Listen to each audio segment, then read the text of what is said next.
Just before we're noting that we're going to start recording the webinar. Yep. All right. I've got the red dot. So good to go? Good to go. All right. So it is 6:01. I'm going to call this meeting of the CCAC to order. It is October 14th at 6:02 p.m. So the first question was, does everybody have a copy of the agenda? Heather sent it out super early, which was nice, but it may have gotten lost in your inbox. Everybody has a copy? All right, cool. So our first item here is a discussion of the agenda. Since you've all had a look at it, does anybody have any items for discussion, any changes? I do. Go ahead. Yeah, the October 11th minutes aren't ready, so we'll review those at the November 18th meeting. Sounds good. And then I wasn't sure, you had talked about wanting to add meeting summary at the end of the meetings to go over any action items, if we wanted to add that to the agenda. I think it's good to give it a shot, see how it goes, and this will be kind of our trial run, and we can work out how we want that to function today and then in future meetings. So Christine, are you game? Game. All right, awesome. Thank you. All right, anything else to add on the agenda? Nope. All right. Moving on, number 3, we're not doing because 3 days is not a lot of time to get the minutes ready. So we'll take care of those October 11th minutes at our November meeting, as Heather said. And that brings us to number 4. We have a number of two guest speakers for this evening's meeting. And the first is Commissioner Harvey Ward, who's come to speak to us, as I understand it, on sort of collaboration and coordination between the groups and staff and jurisdictions that are working on climate change related issues. As you all know, our mission is related to climate action planning. The UAV works with GRU very closely, and a lot of their mission has to do with emissions reduction.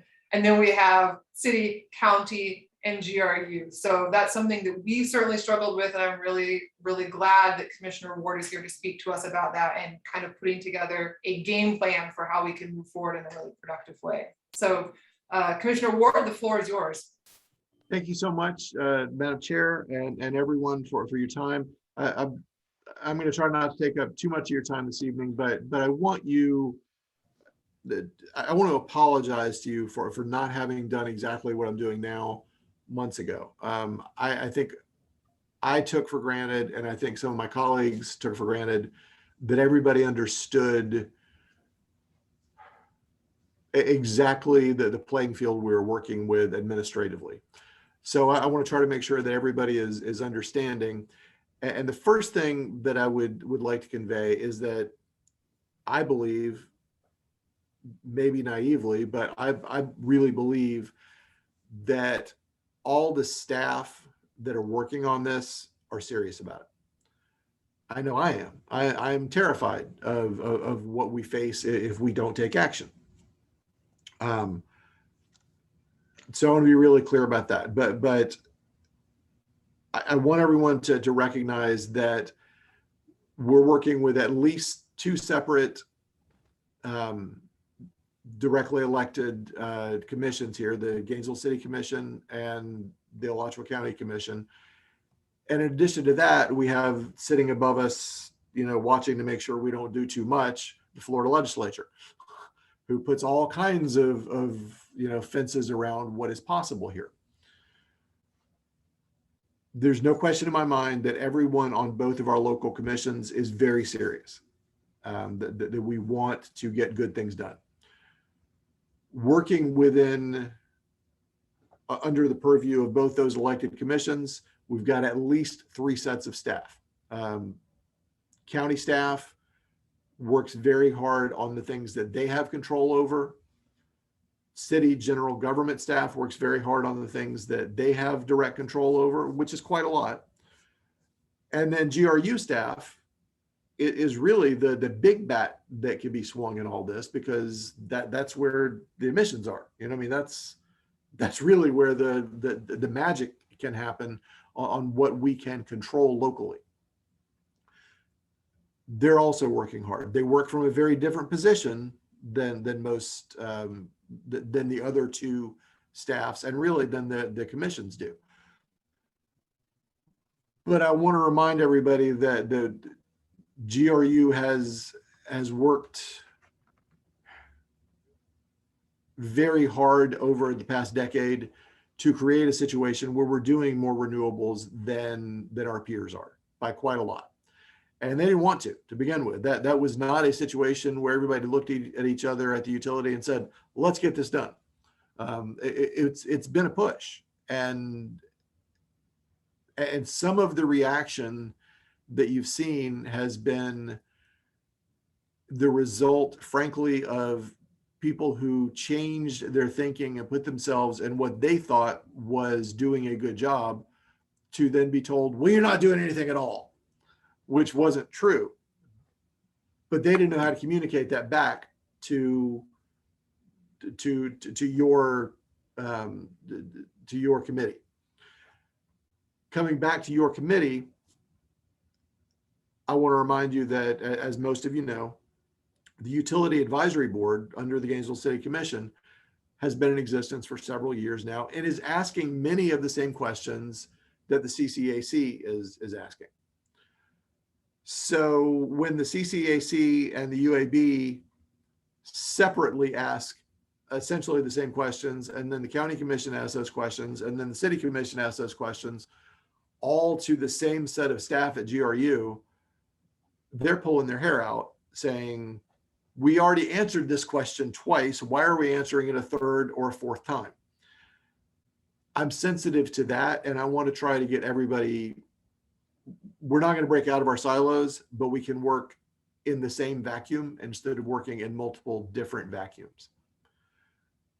That's what I want to convey to you all tonight, that I am very serious about what you're trying to accomplish. And I think my colleagues on the city and county commissions are. But we have to respect, if we're going to get answers and get work done, we've got to respect that there's actual limited staff ability to answer everybody's questions all at once, and to take direction from everybody all at once. Because when it comes right down to it, GRU staff works for the Gainesville City Commission, period. And while they, for the most part, are more than willing to tell the story about what they can do and what they believe their limitations are, they can only do so much of that. So what I would encourage you all to do is to work as collaboratively as possible, and it is very possible, with the UAB, the Utility Advisory Board. Chair Wheeler, I know, has been communicating with Chair Walker, and I can't imagine there's anyone on the UAB that would not be happy to do joint meetings. And the beauty of that is that you can talk to everyone on the UAB, every one of you can talk to every one of them without worrying about sunshine. You can't talk to each other within your own committee and be within the limits of sunshine, but you can talk to the UAB members all day long. They can't talk to each other, but they can talk to you. So that's a really good place to be. I can talk to the county commissioners, but I can't talk to my colleagues on the city commission, except during, noticed meetings. So that's one of those things that means very well, but it's a fence that the legislature puts around what we can do. We cannot all just, when we have a great idea, call each other up and work through the problems. We have to do it within those restrictions. So I strongly encourage you all to work collaboratively with the UAB so that the ideas you have and the questions you have can all be addressed collaboratively and in a way that actually gets work done. Because that's what I'm looking for. I want us to not duplicate. I want us to be moving forward instead of figuring all this out. And again, I apologize for not having brought this to you months ago. I feel like somebody from our board should have had these conversations and been here to answer questions for you. I will, and I'll take your questions in a second, but I want you to know that my door is always open If you don't feel like you're getting what you need, please contact me directly. I am happy to chat about this stuff. Again, I am terrified of the implications of not doing something, of not doing whatever it is that we can do.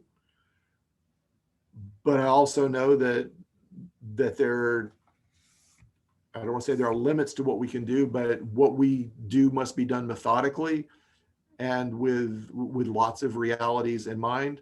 I see Mr. Katz from ICLEI on board, and I'm really glad to see you're in the conversation. I've glanced at the report that you'll have for the City Commission next week. Haven't read it in depth yet, but I'm looking forward to that. I think that gives us a really good baseline to work from, both in city general government and GRU. I will also tell you all that I have had, as most of you are probably aware, very direct conversations with Mr. Bolarski at GRU about my expectations of what GRU and he as their leader must provide, and how GRU must work with our citizen groups to move forward on this. He and I meet weekly to get progress updates and to push forward on this. And I fully expect that by the end of January, we will have a report that is as good a faith effort as possible, given that we don't know what we don't know at this point for the years ahead. I believe that by the end of January, we can have a pretty darn good idea of how we're going to get to 100% renewability for our utility. So with all that said, ask me any questions that you have through the chair, of course, or if that's all you need, I'll sit back and listen. Thank you very much, Commissioner. To all the members of the CCAC, this is a wonderful opportunity. So if you have any questions for Commissioner Ward, please speak up. There don't have to be questions. You can fuss at me too. It's okay. That's very generous. I see, Stephen, you have your hand up. Please go ahead. Yeah, I just want to thank you, Harvey. Really appreciate the direction you've given us and the fact that you're in communication with GRU. And I would confirm that I believe too that everybody's acting in good faith at this point, and I'm grateful that they are. And I think one of the things that's happened, and perhaps you can agree with this or not, but I think that one of the things that's happened is all of us, including many of the scientists that I communicate with in my domain around the United States and some in the world, have been stunned by how fast climate change has advanced. For example, a paper just a couple of days ago showed that the oceans at 3,000 meters and deeper had been protecting the planet as a whole from accelerated warming up until about 1990. And the warming that we're experiencing right now is partially an expression of those oceans giving up that heat. So Kevin Trimberth at the National Center for Atmospheric Research famously said, the heat will come back to haunt us. And he was referring to the ocean heat that we couldn't identify where it had gone. And now we figured out where it's gone. And it is indeed coming back to haunt us. So things are moving really, really fast. And I also think that one of the things become apparent to me in the last few days and last couple of weeks is that many well-intended officials and managers have also been caught by surprise by how fast things are moving. I know I've been stunned, and my students are stunned when we talk about the major developments that we're seeing. But anyway, I'm really grateful you're here, and I very much appreciate what you've had to say. Sure. Thank you. Thank you, Stephen. Do we have any other questions or comments? John, please go ahead. John, you're on mute. Commissioner Harvey, I also would like to thank you for coming in. I think that that connection was very important for us to know. that we could work with UAB. And I agree that many of the things that they're concerned with, we are also concerned with when it comes to GRU. And the direction that you've given us and allowing us to make that that connection, draw that line between them, I think will help us quite a bit in getting some of the answers that we want, and maybe things that they've already discussed with GRU. So again, thank you for that that connection officially. You're very welcome. Thank you, John. Anybody else? No? Well, I will just add in third, thank you for coming and for speaking with us. I think that, yeah, I mean, most of us are familiar with the various boards, but most of us are also not very familiar with the intricacies of Sunshine Law and what is or isn't allowed, or really what our mission was supposed to be or is supposed to be. And knowing that, you know, a decent chunk of what we're trying to do is already being worked on actively with the UAB, and that we can use that as a resource, and they already have excellent direction and they've been doing this work for a while. And so being able to draw on that for us, I think is a huge benefit. So thank you for coming, and also for the work that you've been doing with GRU and for sort of being our point of contact. Sure. Yeah, I'm happy to do it. And let me say before I leave too, I really appreciate you all giving your time to do this. It matters. You're doing this, you know, out of the goodness of your heart for the betterment of the community and the world. And I appreciate that. I also want to call out both city and county and of course GRU staff. Y'all are here working after hours as well, and I appreciate you being, you know, involved and doing that. It's hard to keep all the connections straight, and that's what staff does for us is you know, make sure that everybody's on target and doing the right thing. So thank you, everybody, and I'll stick around for a few more minutes here and do what I can. Thanks. Thank you very much, Commissioner. You're welcome. All right, our next order of business is Gainesville's greenhouse gas inventory, and Matthew Katz is here from ICLEI to walk us through that. Hopefully you all have had a chance to read the report. He and I have been going back and forth in some nitty-gritty details, and thank you, Matthew, officially, like person to person. I really appreciate your patience and being willing to dig into those weeds to help me understand the methodology that you all are using. I really appreciate it. And if you're ready, the floor is all yours. Great. I will just share my screen. Hopefully everyone can see that. Am I all good to go? Sounds good. Well, again, I appreciate you all giving me the space to speak today. I'm quite honored to speak to you all, a group of experts. So I'm again excited to share the results, and hopefully we can all work together to, you know, build upon a sustainable future for the city and the county. So today, as Megan mentioned, we're going to discuss results and the next steps of Gainesville's community-wide and government operations greenhouse gas inventories. So a little bit of an overview, or I guess I should also introduce myself first and foremost. My name is Matthew Katz. I'm a program officer at ICLEI USA. Most of my scope of work relates to our low emissions pathway, which I'll minorly go into. Most of my work focuses on supporting local governments in managing, measuring, and reducing their greenhouse gas emissions. So for those who don't know what ICLEI is, we're a global network of local and regional governments throughout the world.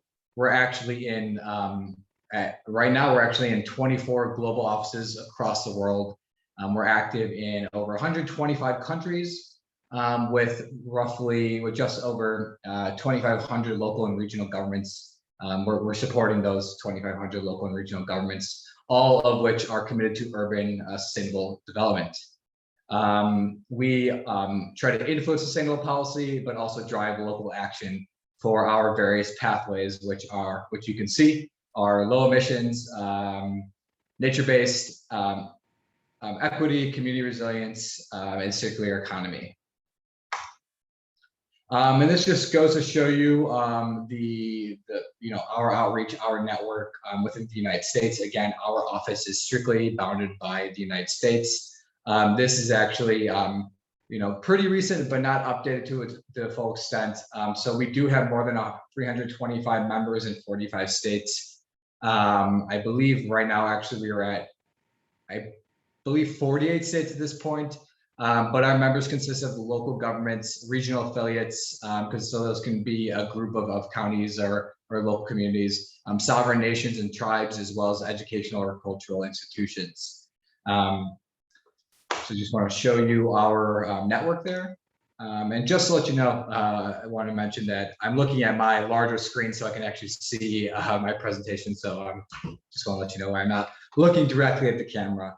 What you're seeing here is our framework for describing our integrated climate action plan process, from committing to action and analysis to acceleration, upscaling, and advocacy. Within this integrated approach, it's basically entailing local governments to, again, commit to climate action, commit to reducing greenhouse gas emissions and adaptation, enhancing community resiliency, and then again, adapting to climate change. What you see to the right is a basic representation of the ICLEI tools that we provide for the low emissions pathway. Just to give you, a general representation of how we're supporting Gainesville. Right now, we have been supporting them through the inventory process, and right now we are supporting them through the forecasting and planning process, which we'll get into it at the end of the presentation. But again, what we do really at the low emissions pathway, what I do is I support all the way from the inventory phase, so measuring the greenhouse gas emissions, all the way to the monitoring of those impacts, monitoring of the successes, as well as reporting those impacts. This is just another example of how ICLEI supports our members through our member journey. We do a variety of, we support local governments in a variety of ways, whether that's through project or planning scoping, city-to-city dialogue, that's through our network, whether that's, again, within the United States or throughout the world. We have a variety of cohorts for local governments. We do technical one-on-one trainings and calls throughout the year. We do a variety of reviews for plans, as well as we do a variety of quality control checks and much more. This is just a basic overview of what we do for our members. And I do want to mention that, as the county and city move on to the next steps, such as a climate action plan and integrated climate action plan, we do support our members in a variety of ways, whether that's fee for service and supporting their work or consultants' work in either the whole project or parts of the project, either through analysis or whatever it may be, whether it's plan review, RFP review, technical support, etc. So now getting into the actual inventories themselves. This is an overview by sector. Again, it displays, it might be a little hard for you all to read, and we can certainly share the presentation after, but I'm going to give a brief overview and point out a few things. This inventory measured a couple of main sectors, such as residential energy, all the main energy sectors, residential, commercial, industrial, all the main transportation activities, such as on-road transportation, transit, aviation, off-road, and freight, rail, solid waste activity and sources, water and wastewater, and then process and fugitive emissions. In all, you can see that the community emissions were just over 2 million metric tons of CO2e. For those who don't know, CO2e is CO2 equivalent. But just to point out a few things, just to make sure it's all clear. Power generation and electricity consumption both represent emissions coming from electricity generation, from GRU's electricity generation. However, these are separated based on electricity used in the jurisdictional boundary, so in Gainesville's boundary. And then what we would, I guess in layman's terms, call the leftover emissions, those that are still being generated from, are being emitted from generation, but not being used by Gainesville buildings. The rationale here is that local governments can influence electricity use through in their local buildings through building codes, financial incentives, technical assistance, and other types of programs. So we do want to separate those out so that we can forecast and plan for reduction strategies accordingly. Just a few more things to note here. Electricity usage is around 44% of these emissions. Mobile combustion, that means really when we're looking at mobile combustion, we're going to talk about on-road transportation, is around 28% of these emissions. And then stationary combustion, I know you're all in Florida, so it doesn't make much of an impact, but it is around 6%. And this is really what I'm talking about, is natural gas combustion, stationary energy combustion. I can certainly go more in detail. Again, I'm not entirely sure if you can see that clearly or not, but just to briefly go over the sectors. Residential energy makes up just under 300,000 metric tons. Commercial makes up just under 600,000 metric tons, and industrial makes up just under 500,000 metric tons. Commercial with just over 700,000 metric tons. The following sectors, solid waste, wastewater, fugitive emissions, and process emissions make up a much smaller portion of the inventory. This is very normal. And then just to further go into this, to show you, to break it down by sector again, consider Gainesville's, the makeup of Gainesville, the jurisdictional context of it, and the fact that Gainesville does own GRU. This is a pretty standard makeup, with approximately a third of transportation making up for emissions, and then 2/3 energy. So I can sit here for a second just so you can take a gander at this, but this is, again, to reiterate, this is a very standard makeup of a community like Gainesville. So going into the government operations inventory, we followed a similar process in terms of data collection, data entry, et cetera, but we do it with a different scope. And I know Megan and myself, we did talk about scope. So if we do want to discuss that at the end of the presentation, I'd be happy to discuss how we break up those scopes and define those scopes. But do want to break this down a little more. We do have a variety of sectors for government operations. Again, government operations represents the activities and sources that GRU's government owns and operates. So this does include things like power production, buildings and facilities that they own and operate, vehicle fleets, transit fleets, things like that. In total, the government operations was just over 1 million metric tons of CO2e. But to further break it down for you, which I'll actually get into the next slide, power production was obviously the largest source of emissions, with just around 91% of total emissions. So this is a large source of emissions, but not really unusual, obviously, because it is power production. When we're looking at the aggregate without power production, building and streetlight electricity consumption is the second largest source of emissions. Again, without power production, it is around 55% of the emissions. Employee commute is the third largest source of emissions, as 19% of emissions. And then transit fleet is the fourth largest source of emissions. That's around 13% of emissions. Again, those numbers are all without power production in that mix. And this is, describing all of that in a pie chart form. Again, on the left is the breakdown with power production, and on the right is the breakdown without power production. As I mentioned, power production is an overwhelming majority of the emissions when it's considered, which is fairly normal. And when you take a look at the left, buildings and facilities makes up the second biggest portion of that, which is only 4%. And then the rest of those sectors make up the other portions. I guess I should just list the sectors just so it's clear. We do have buildings and facilities, vehicle fleets, employed commute, solid waste facilities, which also include generation, process and fugitive emissions, streetlights and traffic signals, transit fleets, electric power production, and water and wastewater facilities, which is also, again, generation. Just want to make sure you can all spend time taking a look at this. Yeah, again, I do want to reiterate, when we look to the right side without power production, we can see that buildings and facilities make up just under half of all emissions, followed by employee commute, transit fleet, and streetlights, then vehicle fleet. Again, for some context, this is relatively normal for a city that owns its own utility, especially for the size of Gainesville.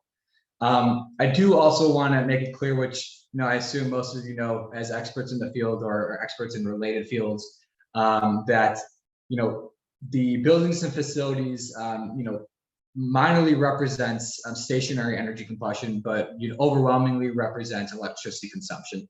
So as as it was discussed previously before I spoke, as GRU further decarbonizes, these buildings, this sector will also become less and less and emit less and less because they will be utilizing electricity from a cleaner grid. And that also goes the same for streetlights and traffic signals, and then other facilities. Yeah, I guess it all relate. Yeah, so more than 50% of these emissions would be addressed when decarbonization is being addressed. So some key takeaways here. Again, a lot of you most likely already know this, and they can already most likely be assumed, but I do want to go over them. Again, electricity usage is the largest source of emissions at the community-wide level at 44%.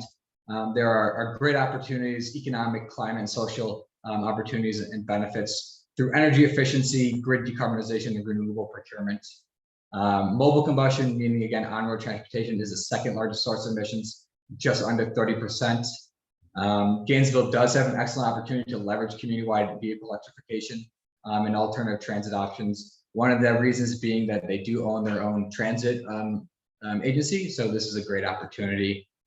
Next on the list, stationary combustion, mainly natural gas, is the third largest source of emissions, 6%. While this is a small percentage, obviously the main goal is to reduce as much emissions as possible, especially by 2030, but obviously by 2050.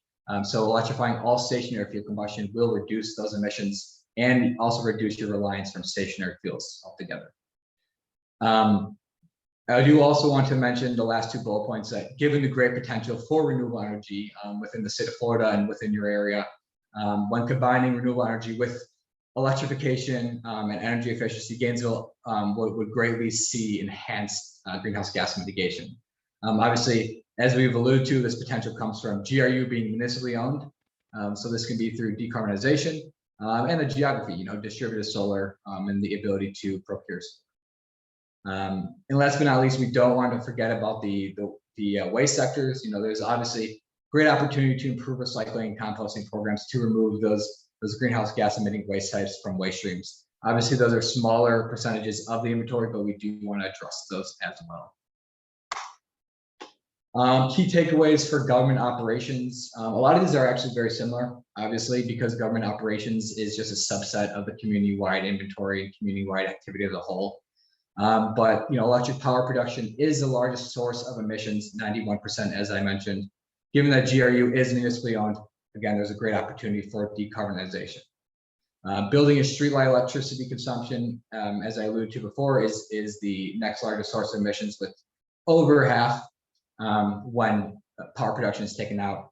Again, there's great potential for grid decarbonization, renewable energy procurement, energy efficiency. So all of these emissions can certainly be greatly reduced. Moving on, employee commute is the third largest source of emissions. And there's a great opportunity to reduce emissions here as well. This can be through work from home programs, hybrid working options, employee public transit programs, incentivizing walking, biking. With this day and age of really robust work from home programs, we are seeing a lot of local governments within our network trying to push for more work from home and hybrid working options, which would greatly reduce employee commute emissions. Next on the list, transit fleet. As I mentioned, this is the fourth largest source of emissions. Given that given that RTS is owned by Gainesville, there is a great opportunity to reduce emissions by transitioning to electric buses. And last but not least, I mentioned this previously in the last slide, but there is great potential for renewable energy. When combining all of this, when combining with electrification and energy efficiency, municipal operations would surely see enhanced greenhouse gas mitigation. Next steps. So I wanted to add a few notes about the next steps and the current work we're doing with Gainesville. We are right now, we did we did obviously provide we did build an inventory for the community-wide and government operations for Gainesville, but now we are developing through the same fee-for-service work, we're developing in-depth high-impact action analysis. This analysis describes a pathway to Gainesville science-based targets. This starts at a high level using ICLEI's assumptions and models that we have built for our whole network throughout the United States. But we have been working with Laura, and she's been reaching out to her team, and we're going to be doing further research to build more specific data and assumptions into this. What this does include is utility decarbonization, so obviously Gainesville's 10-year site plans, things like that. And also, it obviously includes various high impact actions. So things like general VMP reduction strategies, EV adoption, energy efficiency programs, and things like that. And then some, for future steps, things like planning support. As I alluded to before, we do provide fee for service for, integrated climate action planning and other types of planning. This can also be technical support through membership if you decide to pursue these actions on yourself or with a consultant. We can, as you are both members, actually, we can provide further guidance, toolkits, resources, etc. But this again can relate to mitigation and adaptation, whether it's for reduction strategies, vulnerability assessments, resilience planning, and climate action planning. I do want to note lastly that ICLEI is working with Alachua County. I assume you all know this by now. If you don't, we are working with Alachua County to develop greenhouse gas inventories for their government operations and community-wide as well. So this is a great opportunity for collaboration and building upon those results for collaborative climate action planning. And then lastly, just wanted to add some general principles for the next steps. I'm assuming a lot of you know this by now, but it is critical at this point that all local governments have science-based targets that are oriented towards ambitious reduction toward before 2030. Planning should be made in concert with rapidly changing trends around grid decarbonization and advancement of technologies like EV technologies and heat pumps. Heat pumps obviously not as relatable for Florida, but rapidly changing technologies in general. Programs should take a holistic approach. Our high impact actions will help local governments achieve the largest emissions reductions possible, but your plans need to also take a holistic approach. But often we see that these actions are not sufficient enough. We believe that the best programs create tangible local benefits, such as creating healthy cities, while also addressing community resilience and equity. Couple more, local government action should take place in concert with state, utility, and federal policies and programs. Obviously, you are in a unique situation where your city and county can work with the utility, as it was discussed before, to for a sustainable future. So it's great to see that there is collaboration happening already, and we're excited we're excited for the future. And last but not least, inventories do provide the foundation for informed decision making and transparency. But we want to make sure that we are doing taking all the appropriate action and making all the appropriate decisions necessary, making all the appropriate decisions for the city's needs, for the community's needs, etc. To make sure again that the future is sustainable, the future is equitable, and much more. That's all I have. I'd be happy to field any questions. I'm not sure how much time we have for questions, but I'd be happy to answer them to my best ability, or certainly follow up. Thank you, Matthew. Yeah, we definitely have some time for questions. I know we've been going back and forth about scope and boundaries in particular, and we don't need to get quite that into the weeds, but just to clarify, because what you presented on, there's two different analyses. There's the community-wide, right? And then there's the local government operations, which are essentially a subset of community-wide. But then with doing Alachua County's inventory as well, we're in a really unique situation where we have the city and the county, but the city owns the utility that provides power to both the city and the county. So if you look at, say, Gainesville's emissions, our emissions inventory, you'll see sort of extra emissions beyond what can be accounted for by our local city consumption. And that is due to consumption outside of the city, the physical boundaries of the city. So a consumption by GRU customers who live, say, in Alachua County. And so I think that especially as we, both internally, we need to understand this as we start looking at the emissions that can be controlled and the levers that we have to understand where's the consumption, I guess, what are the demands that are driving these emissions? So what activities are contributing to the demand for electricity, and where are those demands coming from, both geographically and also by sector? We need to understand that internally for climate action planning, but also I think you put together a great report, and I ultimately think we're going to want to put that out there to the community.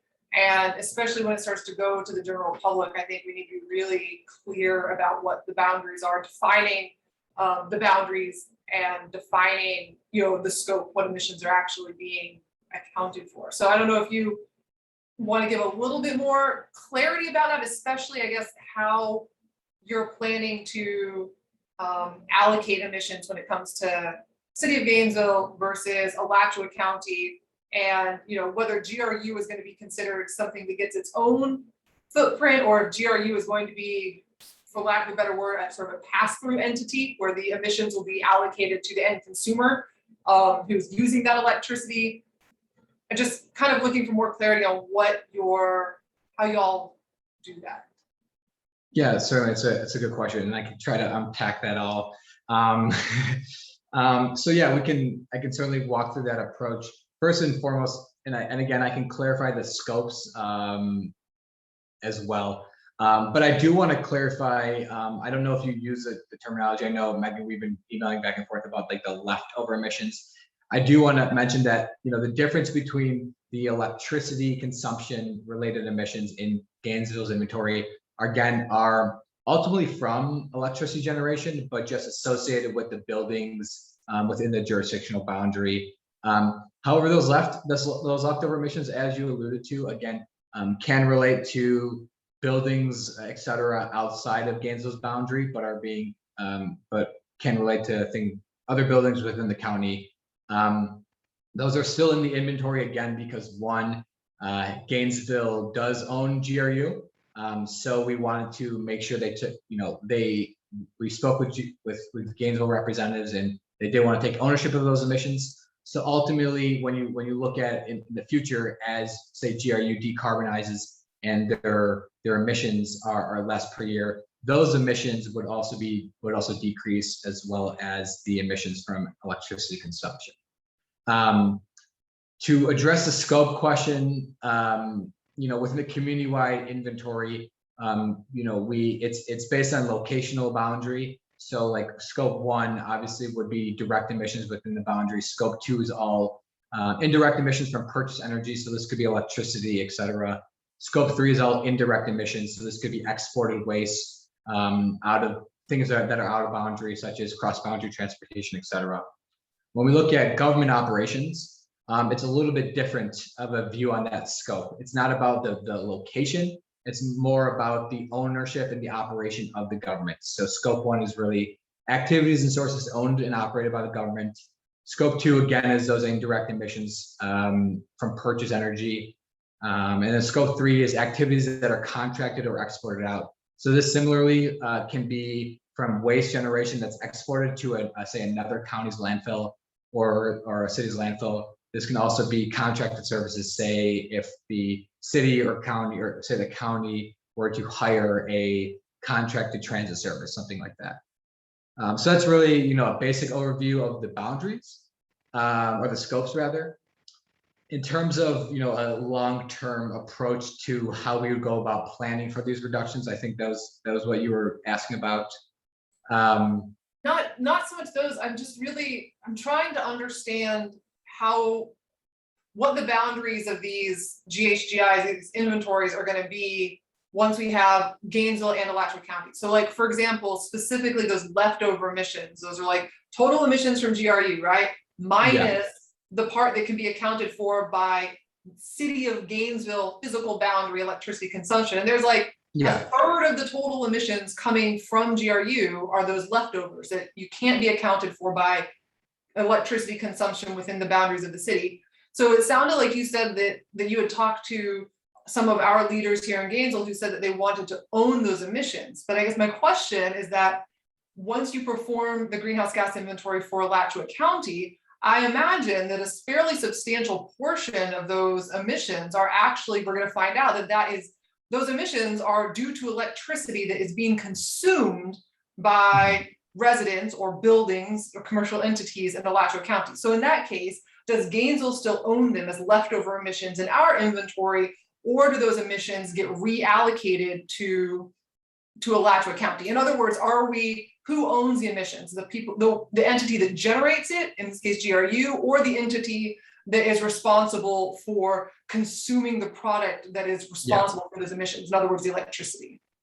yeah, that's a great question. And honestly, I don't think there is a set way to do this. You're in a unique position where, the city and county and the utility has a unique, opportunity to collaborate. I don't think it's and it may be different. I would love to hear opinions on this, but in my opinion, I don't think it's as clear cut as someone takes ownership of that and someone takes ownership of this. I personally think, if you were to have two separate, action plans, you would more or less, there would be, I guess you could call it double counting, but more or less be like an overlap of reduction strategies where both reduction strategies from the county and city would be addressing similar, similar sources of emissions. If you were to do more of an integrated or more of a collaborative approach where you had one plan together, I think that would make it a little easier for you all to, join in on those efforts, and a little easier for you to say, we're not one jurisdiction is not taking ownership of that, one jurisdiction is not taking ownership of that. We're going to, work on this all together. I will say, it is quite obvious that, Gainesville owns GRU. So if you want to put a label on it, I would say that, more of that ownership, more of that, I guess you could call it responsibility would be on the city's end, on the utilities end. But again, I would say that's not as clear cut as that. I would say, it's more of a collaborative approach. So I would love to hear opinions on it. So just to clarify, our climate action plan is going to be city and county together. So it is going to be an integrated approach. And I'm game to hear other people's opinions as well. But my personal opinion is that when I say ownership, we can use the word allocation instead. I think that there's two ways of looking at the inventory. One is looking at the end use or the demand that's driving the electricity production. So I think it's very important to understand where our energy is being consumed, whether that's electricity or that's natural gas. And so doing that requires allocating those emissions to the end user. We also at the same time kind of need a parallel track that's understanding and acknowledging where the emissions are actually being produced. So we need to understand GRU is producing the emissions. They are ultimately have the control levers for the carbon intensity or the emissions factor coming out of their grid. But the end users who are demanding the electricity, that's also a control lever, right? We can improve energy efficiency, and in so doing, decrease the demand and decrease the overall amount of energy that's being used. So, I'm interested in other people's opinions, but I kind of think that we should treat GRU as kind of a pass-through organization, a pass-through entity. They certainly have their own unique carbon footprint. The fuel that they put in the trucks that they drive around town, the electricity that's used in their facilities, but ultimately they're only producing electricity because we, the consumers, are demanding it. And so I think that when we look at the greenhouse gas emissions inventory for City of Gainesville and Alachua County, I think that we should be allocating those emissions to the end use, residential, commercial, industrial, electricity, etc. But at the same time, parallel, keeping track of the fact that yes, these are being produced by GRU. So GRU controls the emissions factor, the carbon intensity, and the end user controls the ultimate demand.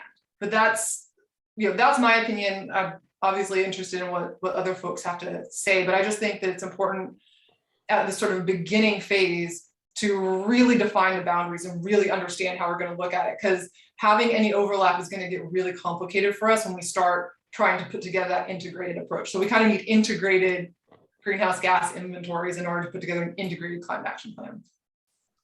Yeah, and I totally agree. And I want to give the floor to others, but I do want to just quickly mention that is ultimately the reason why those two are separated within the inventories. We categorize emissions related, as you mentioned, to the end user as such, and then emissions, those, as you mentioned, leftover emissions to GRU as such. And the way you can go about it within our software is that if you do, if Gainesville and Alachua County, they do use our ClearPath software to plan for reduction strategies. We have our software allows you to, say if you implement this type of energy efficiency for this many residences, this type of commercial properties, et cetera, this is the impact on emissions, this is the impact on energy savings, costs, et cetera. So that's ultimately why we separate that out, because we know there's a vast difference between the producer of electricity and the end users. Awesome. That ClearPath software sounds really fascinating. So I'd love to learn more, but probably not now. Yeah, I've been kind of dominating the conversation. So Stephen, I see that your hand is up. You want to go ahead? Yeah, I've got maybe 2 or 3 questions. I'll try and be succinct. The first question I have is about the scope, again, of transportation. So can you describe what you mean by transportation within the county? And I don't have any problem with understanding the vehicle miles traveled by city operations, and I assume that the scope of that strictly refers to the city of Gainesville operations and employees. But I'm having trouble wrapping my head around how you were able to come up with the overall transportation within the boundary of the city. I assume again, the scope is the boundary of the city, whereas, I live a mile outside the city limit, and I don't drive anymore. I ride an electric bike, but if I were to drive, I would cross that boundary to and from work. So can you provide a little more clarity on that? Yeah, so you're referring to, again, the way we capture that activity as it crosses the boundary and from the community-wide standpoint. That's a great question. We use an origin destination model. So what we do with that, and I can also specifically go through our data source, which is Google's Environmental Insights Explorer. This is a fascinating new tool. But really what we do is we're capturing, in essence, we're capturing 100% of those in-boundary 100% of that in-boundary activity, and then 50% of that cross-boundary activity. So when I say cross-boundary activity, that's activity that starts outside of the boundary and ends inside, or activity that ends inside and starts inside and ends outside.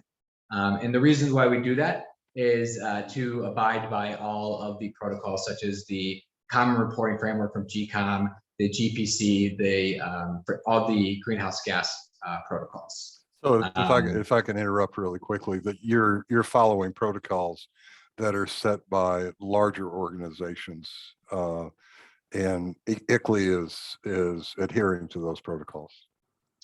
Correct. We're also following our protocol, ICLEI's U.S. Community Protocol, which was developed with those larger organizations. Our organization, I'd be happy to send that information. But okay. All the protocols do correspond with each other in that type of accounting. Fair enough. So when you calculate vehicle miles traveled, are you doing that through gallons pumped at the gas station, or how is it actually being calculated? What do you use to estimate vehicle miles traveled? Yeah, that's also a great question. We do, if you haven't had a chance to read the report, we do go into it a little bit more there. But we have done some analysis. Our colleagues, partner organizations have done analysis that we don't really think that utilizing, fuel consumption is the best way to do that, because that can lead to inaccurate assumptions of in-boundary travel, out-of-boundary travel, cross-boundary. So what we do, we partner with Google's Environmental Insights Explorer, as I alluded to before.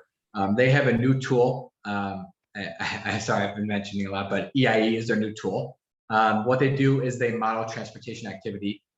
For large cities like Gainesville, it's extremely accurate. What it really does in essence is it tracks Google Maps activity, and then it scales up population using machine learning. And then it basically provides data on VMT and other types of activities related to on-road transportation, train activity, passenger train activity, walking, biking, a variety of transportation modes. So yeah, that's how we get our data. We have done a white paper on it. Be happy to share that with you, comparing that to other sources. We do an extensive overview of, we do extensive comparison, as well as Google has done some comparisons of their data compared to ground road sensors. I can accept that. Would you please share that white paper with us? Yeah, of course. I very much would like to see the details. Yeah. Secondly, thirdly, real quick question. You're just, the inventory includes only carbon dioxide, methane, and nitrous oxide. Is that right? That's correct. It includes the primary emissions. I would have to look further into this. As I'm looking at it now, there were no industrial activities included that were significant enough, so there wouldn't be anything like HFCs included, anything like that. All right. Yeah, there weren't also any tracking mechanisms that we were made aware of to include other greenhouse gases. One correction that I would ask you include in a final report, both for the county and the city, is that you calculate your global warming potentials based on 20 years rather than 100 years, and that you indicate the time frame.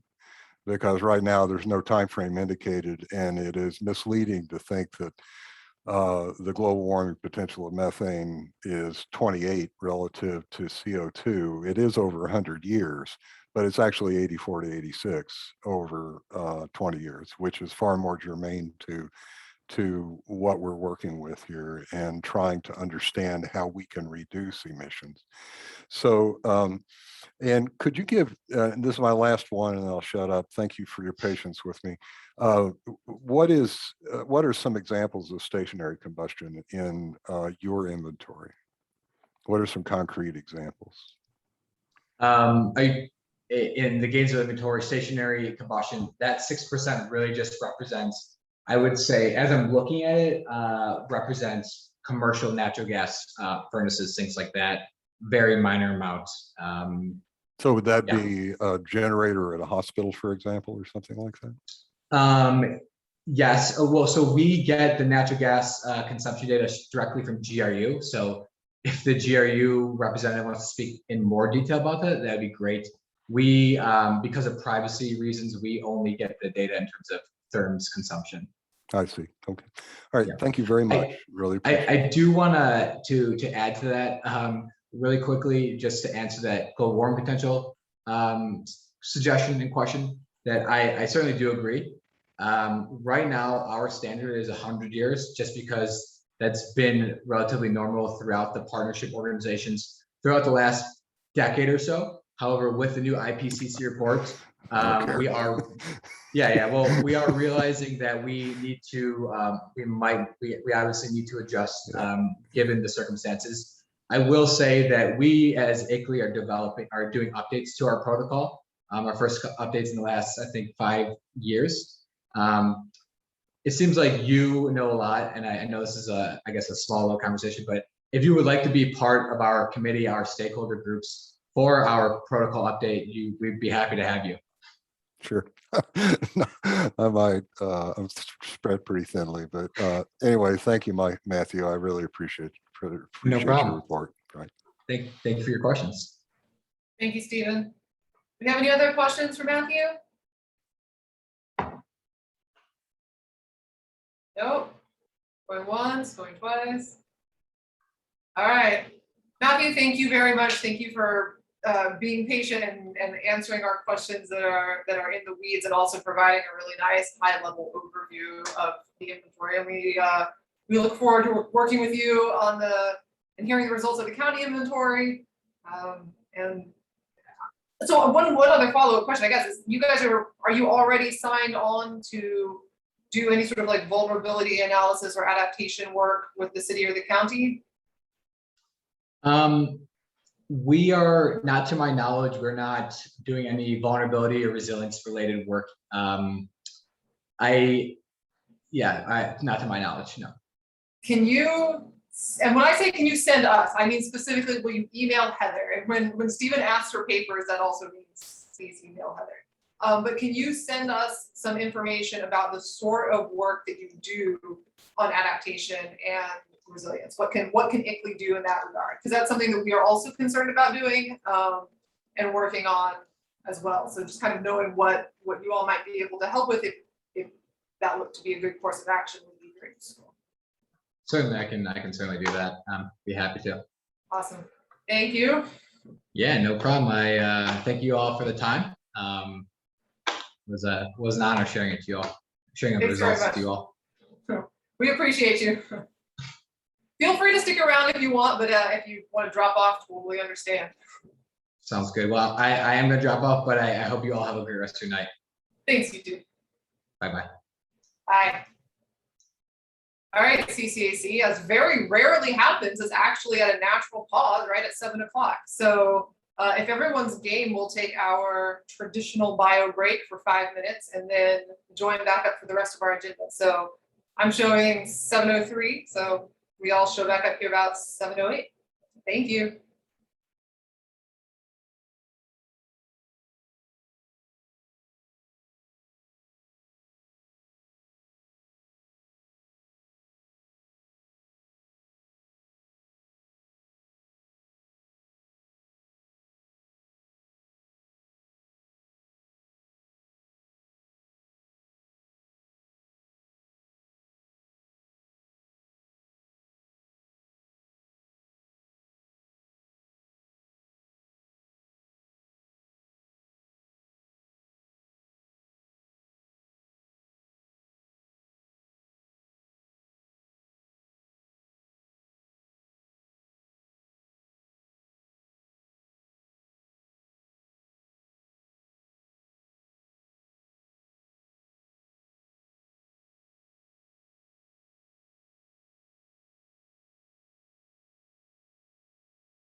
Hey, Amanda.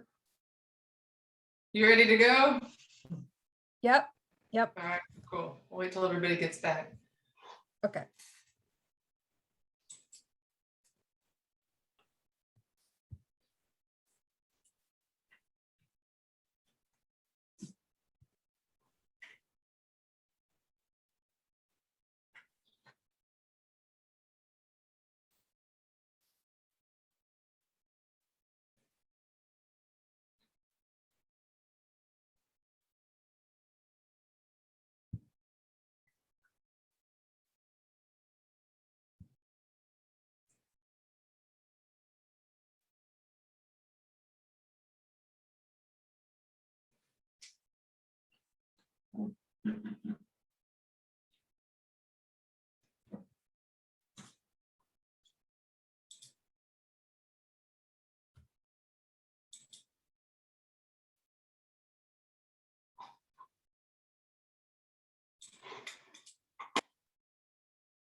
Don't want to give it too much longer because everybody's really enjoying the break.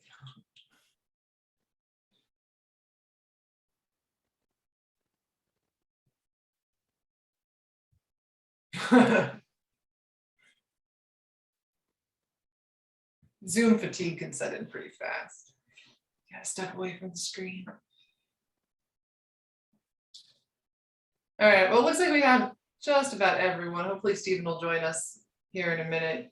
All right, so welcome back, everybody. Next up is not a guest speaker, but one of our own.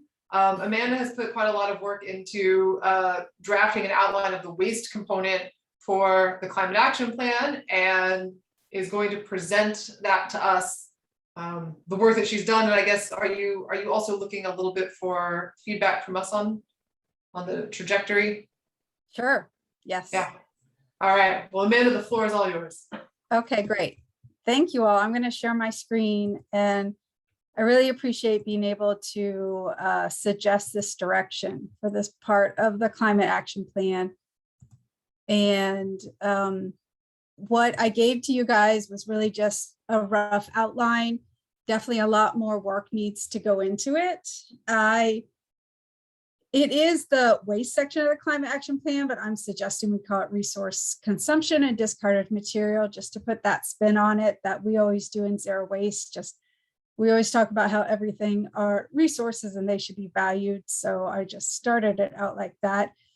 And these are the 4 components that I think should be included. I did share with you some information. I thought that we should not allow for incineration. I didn't make a slide about that, but I feel that that direction of our discarded material management shouldn't be allowed for Alachua County's discarded material.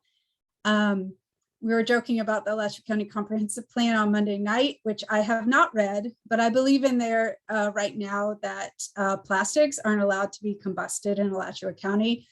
So I'm glad that we have that framework right now, but and right now our solid waste isn't being combusted. But I just think for our protection in the future that we shouldn't entertain any type of incineration for any of our materials, whether if it's in Alachua County or outside of the county. So that's a big recommendation that I have. So I'm going to briefly go over these 4 sections, and I absolutely would love some input. But the first one is comprehensive organics program.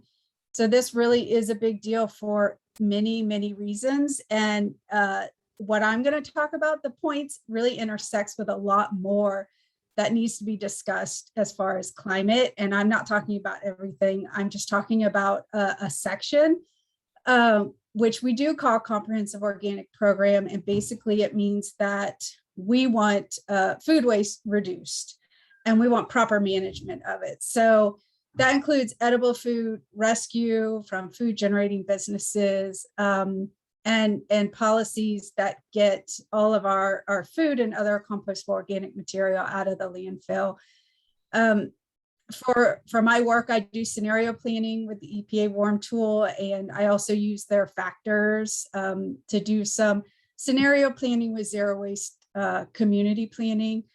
And I think that we're all aware that food in landfills gives off methane, and the landfill that our discarded materials go to are about 33 miles north of here, the New River landfill in Union County. And last I checked, they're flaring their methane.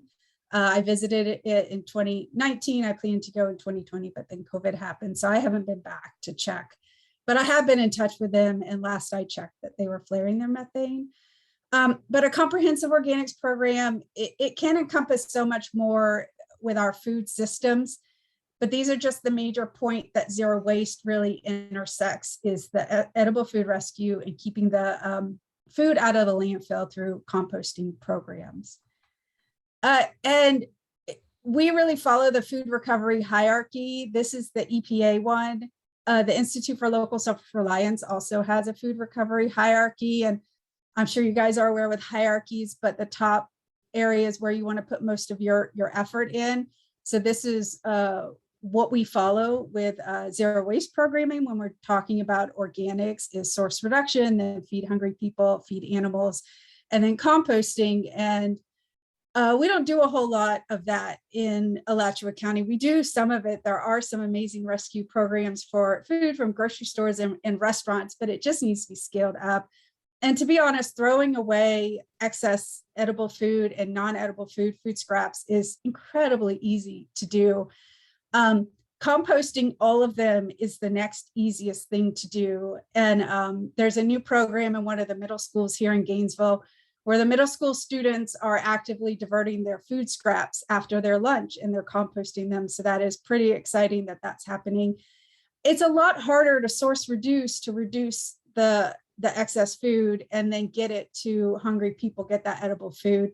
So this is not an easy task, but I do think it's a necessary one when we're going to talk about resources and food insecurity and climate change.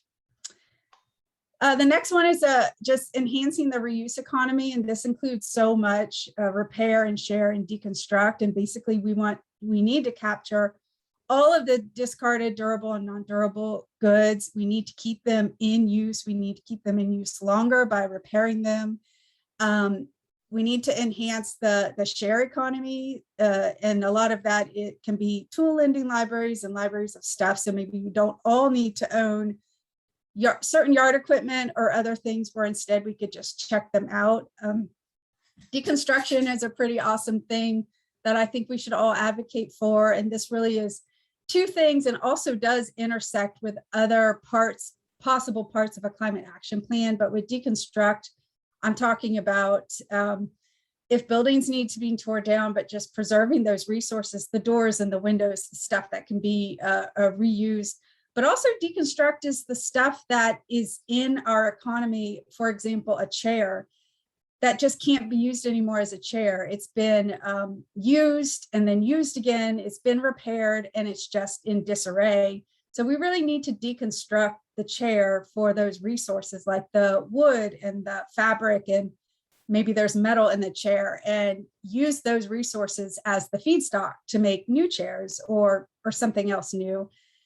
And just like with all of these components, we need stakeholder engagement, education and outreach, and the infrastructure to make it happen. And there was a study in 2018 by Dr. Townsend's team on looking at Alachua County's waste.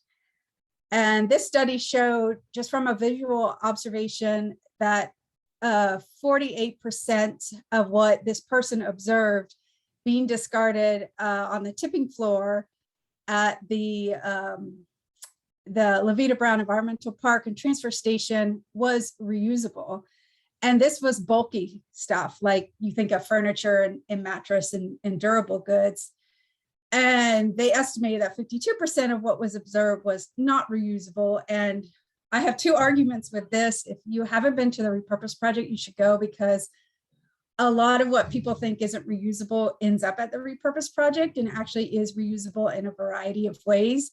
But even the stuff that just isn't reusable, that's where deconstruction comes in, again, to deconstruct the different material types for these bulky items, to have those resources as feedstock to make new items. The third suggestion for this section is to eliminate single-use materials and promote reusables. So here what I'm talking about is a lot of the single-use plastics, but not just plastics, but single-use materials for food and drink, both dine-in and to-go. So I'm sure you guys are aware we're not allowed to ban a lot of the single-use plastics in the state of Florida on a municipal level. But eventually we will. I have faith that that will be overturned. I just think that we need to be able to get rid of a lot of these problematic materials and promote using reusables, meaning real plates and cups and silverwares, especially for dine-in, but there is a movement to get that for to-go too. That is a very hard lift, but I do think it's our future. There's some policies that we can work on as a community. One of them is called a foodware ordinance for short. The long name is a single-use foodware and litter reduction ordinance. There's about at least a half a dozen components to this. And it's really to promote the use of reusables instead of single-use materials, no matter the type. And we actually have one component of a foodware ordinance in our upcoming zero waste ordinance that the city, it should be coming to the full city commission late this year, or early next year. And that's accessories only upon request for to go.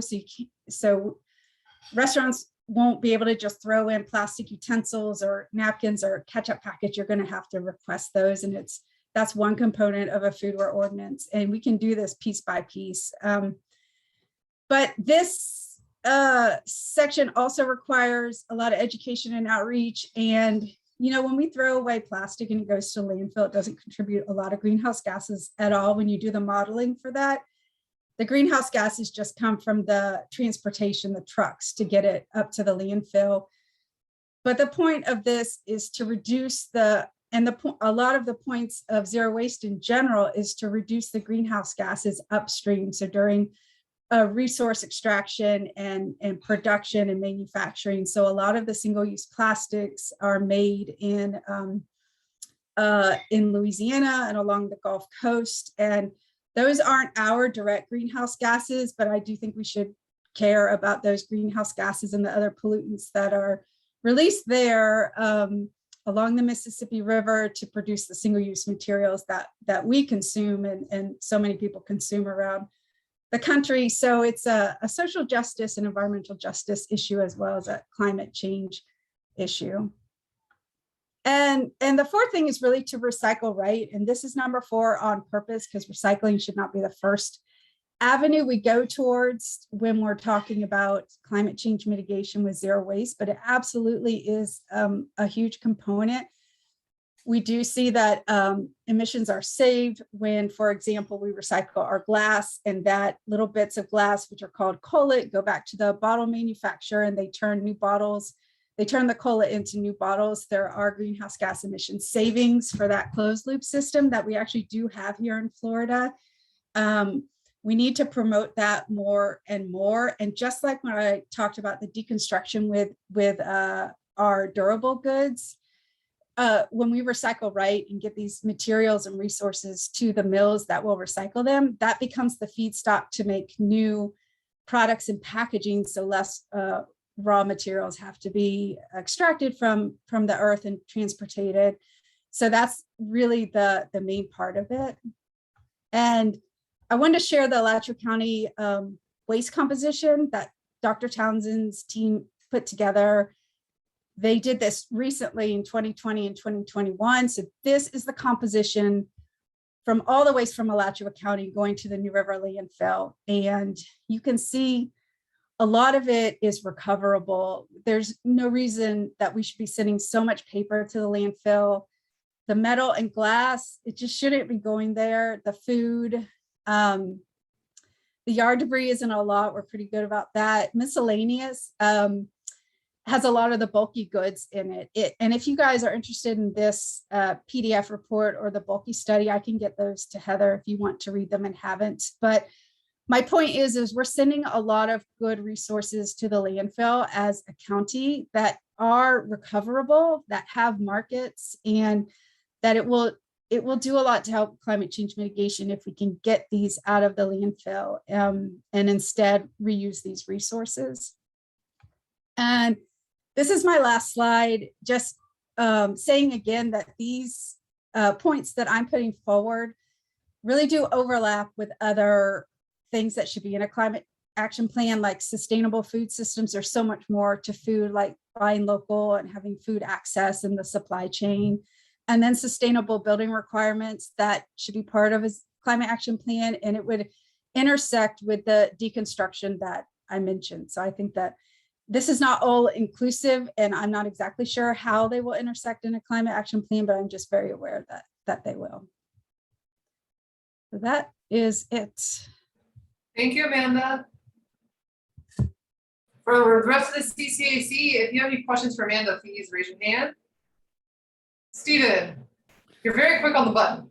Yeah, that was a great report. I would like to see the PowerPoint if you could send it to us, and I'd also like to see the reports that you just mentioned. Sure. Incredibly useful. And I think it will help us in developing the plan, but I also think I'm grateful that we've got some 2020, 2021 data to look at the waste stream. So there's a meme out there that Alachua County is recycling something like almost 60% of available recyclables. Could you address what actually is recycled? I agree we should be reusing and reducing before we go to recycle, but could you give us an overview of what is actually being recycled? Sure. So I can answer that a couple different ways, but the easiest way, the traditional recyclables that you guys put at your curb or a recycling dumpster at your office or an apartment complex, if those are handled through what's GFL right now, they go to the Alachua County MRF, and that's a dual stream MRF, meaning the paper is kept separate. We have dual stream recycling. So what's recyclable there is basically any type of paper product and like boxes and office paper and even junk mail. So pretty much anything, magazines. The other stream is the commingled bottles and cans. So aluminum cans, steel cans, PET #1, plastics, #2, HDPEs, #5, PPs, the polypropylene, those are your yogurt tubs. That's about it that can be recycled here in Alachua County. They do bail and market what they call plastics 3 through 7, but we don't technically accept 3. I mean, that's PVC, 6, PS, or 7 other. So that's just the industry term for a mixture or a mixed plastics that do get bailed and marketed. Last I checked, Charlie Hobson, the MRF manager, and this is all public record, he said that those were not being sold, but there is an incredible market for the PETs, the HDPEs. PETs go to Alabama, HDPEs go to Georgia. Our glass goes to Strategic Materials in Tampa or near Tampa, just south of Tampa. Unfortunately, we have to pay for the glass to be hauled, but it does, like I said, go through our closed loop systems, goes to bottlers in Jacksonville. We have paper mills in the Southeast our paper goes to. We can also recycle cartons, what you think of like almond milk comes in or juice. Those don't have a great market. It's questionable or if those actually get recycled. But the aluminum and the steel have a really good market, and that's about all we can recycle. So if you talk about traditional recycling, our recycling rate for 2019, I think, was around 39%. The state of Florida allows other credits to be allowed in the recycling rate, meaning landfill cover. What are the others? A couple uses that we don't use, like fuels. But the other one that we do get credit for is the biomass plant. The renewable energy credits are also counted for recycling credits. which bumps up the recycling rate. So the state has 3 different tiers for recycling: the traditional, the intermediary, and then I can't remember, it might be the total recycling rate. So even though we don't combust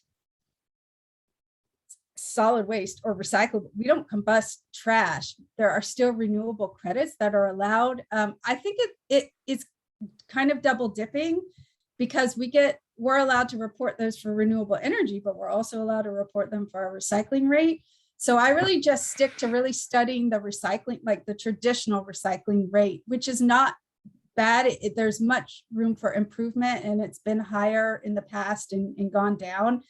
So that was the point of showing you guys the waste composition that Dr. Townsend's team recently did, because there are so many traditional recycling items that are recoverable that we just should not be sending to the landfill. Even in the bulky stuff, which generally people don't include in a waste composition too much detail, but there's obviously everyday household items going to the landfill as well. What I hope about that answers- construction waste recycling? Is that So that's part a of really good question. So, he didn't find much, but we have 2 privately owned C&D landfills. So Dr. Townsend studied what was going through the transfer station, which goes to the New River landfill. So as far as construction material there, some does come in from the haulers, and some, we call it the mom and pops, do the self-haul there, that could have construction material. But for the most part, C&D stuff was not included in his study, because that goes to Watson and to Florence. And so those weren't studied because they're private haulers and private landfills. So that is a really good question. Concrete gets recycled as a really high rate, because that's a no-brainer. It would just take up so much space in a landfill. And we have the concrete recycler in Gainesville. It has some issues, and that's for another discussion. But C&D materials do get landfilled, and some do get recycled. We don't have any ordinances or policies within the city on C&D material, but that is something that is in the works, actually. Thanks, Amanda. Christine, go ahead. Thank you. Thanks. Mine's just a really basic question, and it's about the when people recycle, when people do the wish cycling, when they look at something and really wish that it could be taken away in the recycle bin, does that actually potentially damage the entire batch? What happens with that? And then I have a couple other questions. Yeah, that's a really good question. So if you ever visit the MRF, which is really fun to go out there and watch them work, they everything gets tipped and it goes on conveyor belts, and the workers there are really skilled, hard workers that we should really respect and admire, because they do a lot of good work for us to sort these recyclables, even though we have dual stream, but they sort them on the line as far as all the bottles and cans, and they're up high. It's not like second story high, but they're pretty high, and they see the contamination and they throw it basically down in a bunker. So they have these bunkers that fill up daily with basically landfill trash. So Charlie does keep track of their contamination rate, and he has said it's 3%, 10%, 12%. So I don't know exactly the latest, but for the most part, they do pluck out that stuff. And if it's right beside a bottle, PET bottle, that bottle gets recycled. Even if there's contamination right beside it, they'll pluck it out. What they will not do is, if the recyclables are bagged, like in a plastic bag, they do not have time to open that bag and sift through all the stuff. And the county does a really good job to get that education out, but don't bag your recyclables. They never want them bagged in a plastic bag. Good. And then my other question is something I've been hearing strangely more and more recently. A lot of people saying, oh, well, all of this doesn't even go to the recycle. It gets picked up and then it all gets thrown together. That's, for whatever reason, that storyline is coming out. And I've heard it a lot more in the last year. Yeah, that's too bad that you're hearing that, or that, people say that. So our stuff really does get baled and marketed and sold. If you pay attention, or if you guys see the trucks on your street, they're dual stream trucks. So if you look in the back, if you look at it from kind of the front or the side, it looks like they're throwing it in together, but they really have two sections in the back of their truck. So all the paper is staying separate from the bottles. And at the MRF, they're separate streams. So our MRF in Alachua County cannot take a single stream recycler. Those go to either Jacksonville or Waste Pro, and Florida Express go to Ocala. They have their own MRFs there, single stream MRFs. So I can tell you that our recyclables, the dual stream that GFL, who was WCA, picks up, it does make it to the MRF. It stays separate, and it does get processed, baled, marketed, and sold. And I've talked to the people at Strategic Materials, and they say they don't get enough glass. There is a demand for glass. They need more glass from Florida, and so that glass is getting to Strategic Materials and then get back to the bottlers. Thank you. Mhm. Thanks. Any more questions? John, please go ahead. Oh, you're still muted. Amanda, thank you very much. Very good presentation. As you know, we've been working with the Alachua County Schools to try to get composting and also recycling. One of the things that I have noticed in some of the landfills, local landfills, smaller landfills, they used to have a section where we could donate and leave reusables. And for some reason, in the last year, it's gone away. Is there places where you can, as a user of the landfill, leave what we call good items or reusable items at the landfill that you know? I don't know if that at the landfill. I'm pretty sure in the rural collection centers Yes. throughout Alachua County, you can do that there. Well, Amanda, I know one in particular that I used, they said that they had stopped doing that. Oh, okay. And that I thought was a great way to collect reusable type items, microwaves and things. But for some reason, the county at the rural sites have stopped doing that. And I was kind of wondering why. Well, I am planning to talk to Gus tomorrow about other stuff. And I'll ask him. I didn't realize that last I'd heard that the rural collection centers were just plugging along. So I wasn't aware of that. No, they're not. I will doing it ask anymore. Gus. Okay, I'll ask Gus and then get that through Heather if I find anything out. Okay, and again, I'm very excited to get our composting programs together at our district schools. I think the kids are really excited about it too. I know at Bishop, they're very excited about doing that. Yeah, they've called me and told me they had 700 students. Yeah. I was like, oh my gosh. But yeah, I think the good thing about students is they can pick up new habits pretty quickly. So it is working at the school that I'm working in, and they only have 100 students, but for the most part, they just pick up on new routines, and it's like, okay, this is what we do now. So yeah, Right. I'm excited about that too.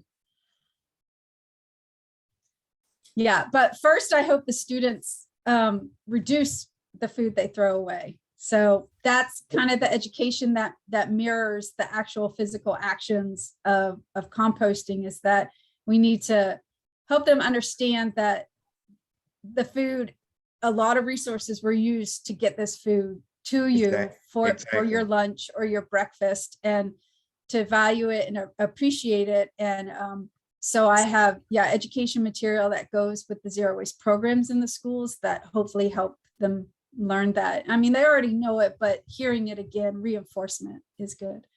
Right. And one other thing that we're doing that is giving them a better sense of choice.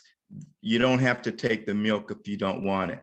Yeah, and that's great. So we're trying to reduce some of that and allowing them to have a choice on some things that they actually get. That's great.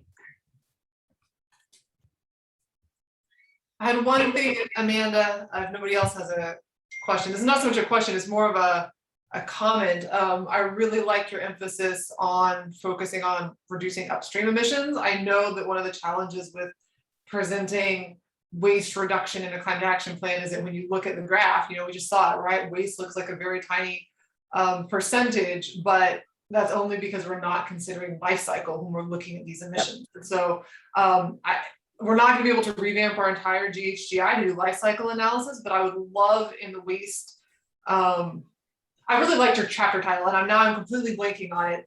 The resource consumption chapter would be to offer an example of what you see in a greenhouse gas emissions inventory that's focusing only on the transportation or the disposal of a waste item versus when you actually look at the life cycle analysis. It doesn't have to be for everything, but if we could just pick a couple of items that people are likely to say throw away and say, like, listen, you're not getting a whole comprehensive picture when we're just looking at the sort of the standard greenhouse gas emissions inventory.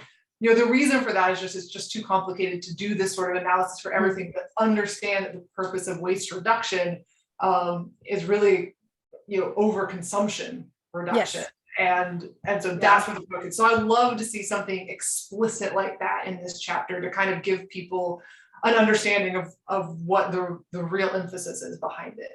Yeah, thanks. I'm glad you caught that. And that's a really important focus of zero waste, is that we work upstream so much more than what's at the curb and managing that, because even though our recycling and composting isn't comprehensive, we know how to do that. We just all have to actively do a better job to do it. But reducing the upstream, the waste that's associated with from raw extraction to the point of consumption, us buying products and using packaging is where a lot of the greenhouse gas emissions are. And that's where zero waste tries to play a big role, when we work with communities or businesses or even, individuals. And that's why we want to get rid of so many of the single-use plastics. It's the upstream emissions and the environmental justice and social justice issues. So it's not easy to track that in your local community, that plastics are a big deal to the climate, but they actually are. So yeah, that's not as easy to tell, but the EPA does have a pie chart that's fairly old that I'm trying to see if I can somehow update it. But it shows the greenhouse gas emissions in the US based on systems based, not sector based. And it shows that around 50% can be influenced, those greenhouse gases can be reduced by zero waste programming, meaning the policies and the programs and infrastructure, because we work on, the life cycle or supply chain of food. We want the waste to be reduced from, the farms to down here. And the same thing with all the stuff, so much of the transportation emissions are used to get all of the crap that we all buy over and over, and then it's not very durable and we throw it away and we have to replace it. So if we can keep our stuff longer and repair them, or maybe not everybody has to own everything, but we can share things, then the production is lessened and whatnot. So yeah, that's the part of zero waste that's a really big deal. For sure. Adam, I see you have a question. Please go ahead. No, I think this was great. But it's a challenge to get the community behind these things and to do the right thing, changing behavior. And when it comes to just our everyday activities, buying coffee, food, takeout, etc., is it going to be easier to change the consumer's behavior, or maybe I think it's easier to make the business case, for businesses to stop providing these materials. You're not having to buy those anymore is pretty good, as long as it's across the board. So what's the best route there, or the most viable route? Yeah, absolutely.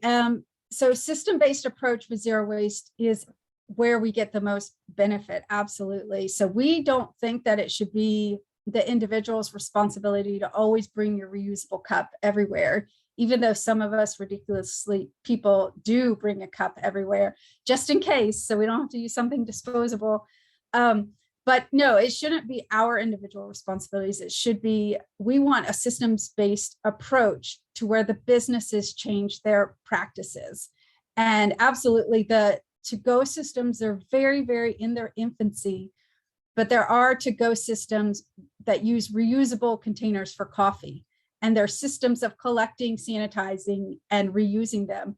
And so those systems will scale up when we see the economic viability to it. And there is a marketing edge with these kind of systems for businesses.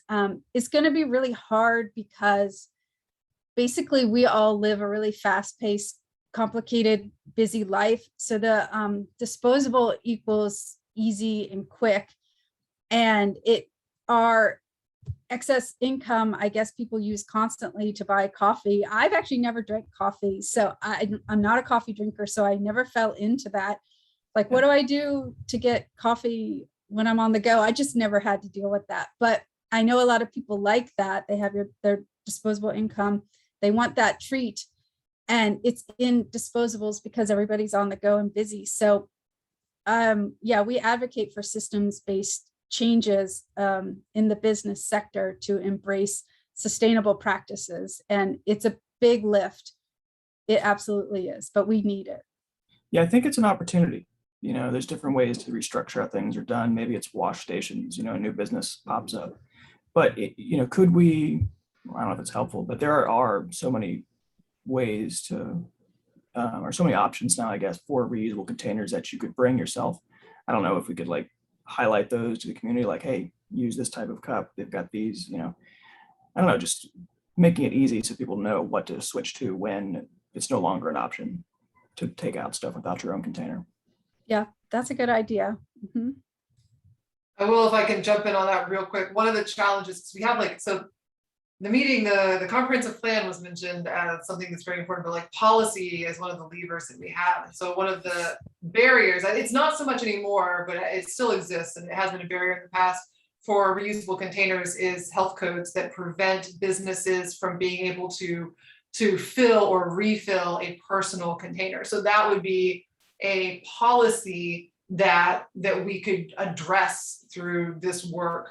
That would enable people to use their reusable to be able to, more easily bring a to-go kit to dinner if you know that you're going to this restaurant that always gives you double portions, or to be able to refill your cup at places that currently don't allow that. Yep, that is a barrier, and it's generally there's a line, and it's usually the counter. So once the food or the drink is over that line, you can transfer into your own container, but if it was already in something disposable, it's like, why? But obviously, if you're in a restaurant that used durables and you're at your table with your leftover and you brought your own container to take something to go, that doesn't cross any lines. But yes, you handing a restaurant your container or a pint cup, a metal cup or whatever, to cross that line of the counter has often been a barrier to using reusables to go.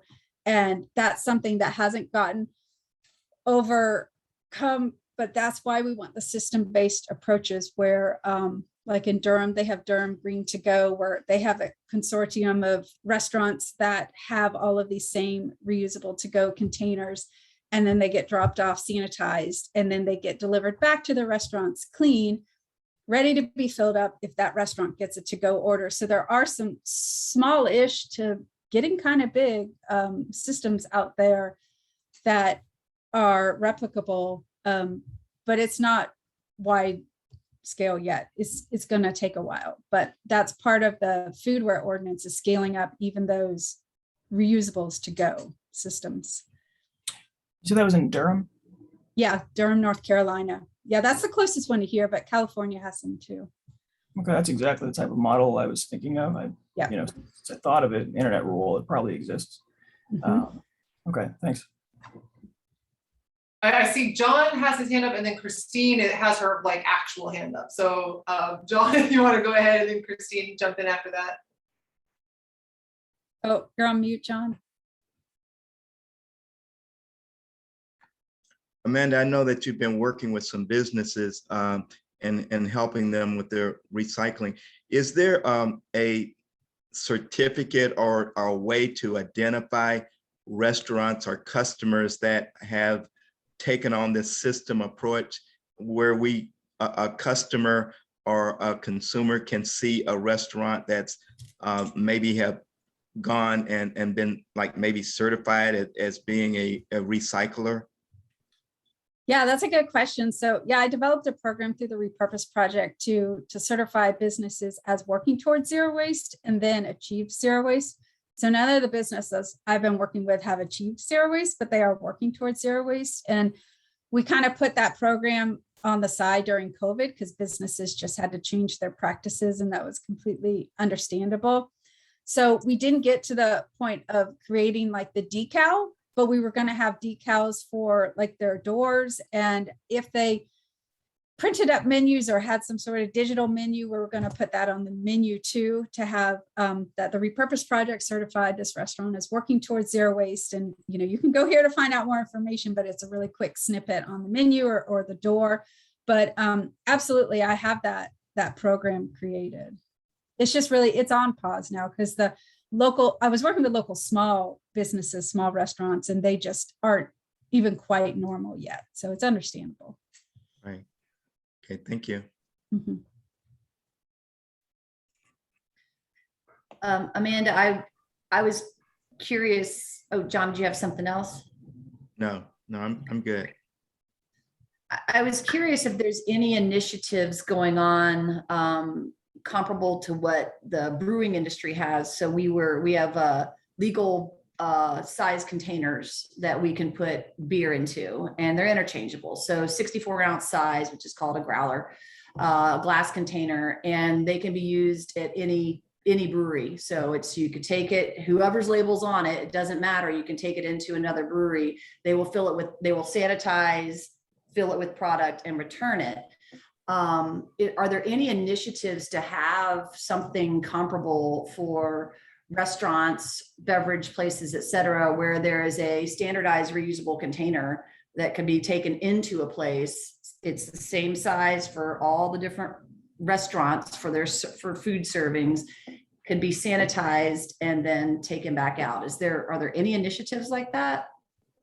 No, I mean, except the green to go type stuff, which is the standard. It's a polypropylene. It's a light green clamshell. What you think of a clamshell, but it's just a durable plastic. So that system is used throughout Durham for all the restaurants that sign up. So it's just a standard container that any restaurant can use if they sign up for the system, and the individual has to do it through the app.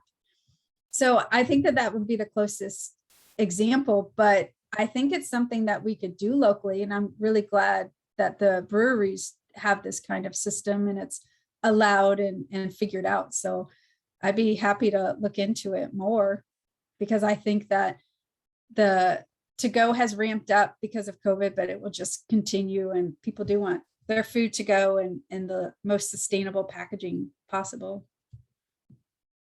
Sure. Yeah. As you were talking, I thought we were doing something like that, and it would be, I'll take a look at your own to go for sure. Yeah. Okay. Awesome. All right. Well, I want to thank you guys for listening to that. And if these sections are something our committee or the county and city want to build on, I'm welcome to do more work to it, but it's just really an outline or bullets at this point.